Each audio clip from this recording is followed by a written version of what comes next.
किताब फितरत के सरे वरक पर जो नाम अहमद रकम न होता तो नक्श हस्ती उबर न सकती, वजूद लोहो कलम न होता।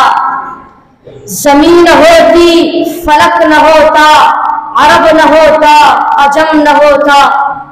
ये महफिले कौम मका न होती, अगर वो शाहे उमम न होता। सामीन मुहतरम, अल्लाह ताला ने मेरे नबी को 3 साहिबजादे और 4 साहिबजादियां अता फरमाई। पहला बेटा कासिम अता फरमाया, दूसरा बेटा ताहिर तैयब अता फरमाया, तीसरा बेटा इब्राहिम अता फरमाया।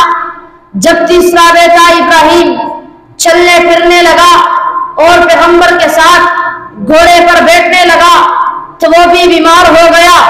जब ये इब्राहिम बीमार हो गया तो मक्के के मुश्रिकों ने मक्के के सरदारों से मिलकर दारुल नदवा में मीटिंग बुलाई। उस मीटिंग में उन्होंने कहा कि मोहम्मद का दीन मिट जाएगा, इसकी शरीयत बाकी नहीं रहेगी। तीसरा बेटा इब्राहिम पैगंबर की झोली में है, बीमारी की हालत में है। नबी ने बेटे इब्राहिम को देखा, इब्राहिम तड़प रहा है।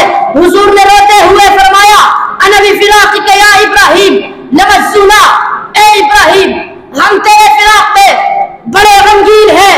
वाह मेरे अल्लाह, अबू जहल जो मोहम्मद का दुश्मन है उसको बड़ी औलाद दी, लेकिन यह सारी दुनिया का पैगंबर है, इसको 3 बेटे और 4 बेटियां दे दिए।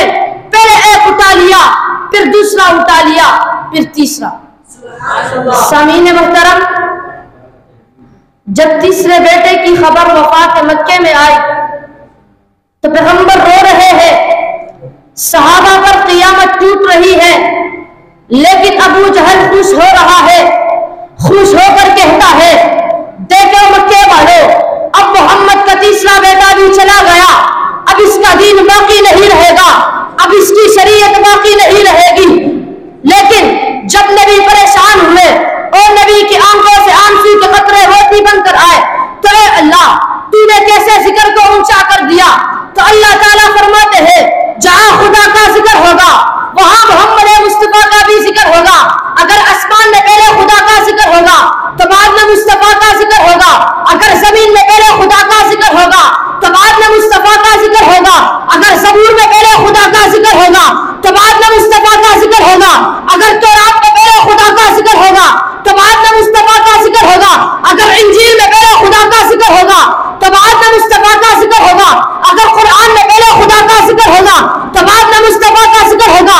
अगर कलमे में पहले खुदा का जिक्र होगा तो बाद में मुस्तफा का जिक्र होगा। अगर अज़ानों में पहले खुदा का जिक्र होगा तो बाद में मुस्तफा का जिक्र होगा। अगर नमाजों में पहले खुदा का जिक्र होगा तो बाद में मुस्तफा का जिक्र होगा।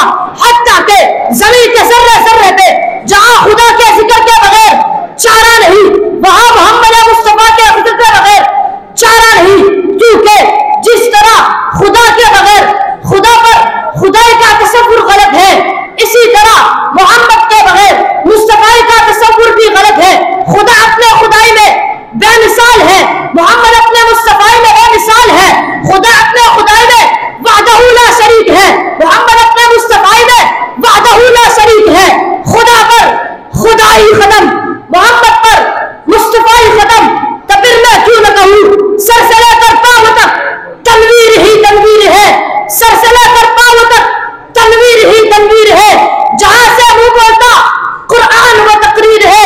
सोचती है दिल में यह दुनिया मुस्तफा को देखकर, सोचती है दिल में यह दुनिया मुस्तफा को देखकर, कैसा होगा वो मुसव्विर जिसकी ये तस्वीर है।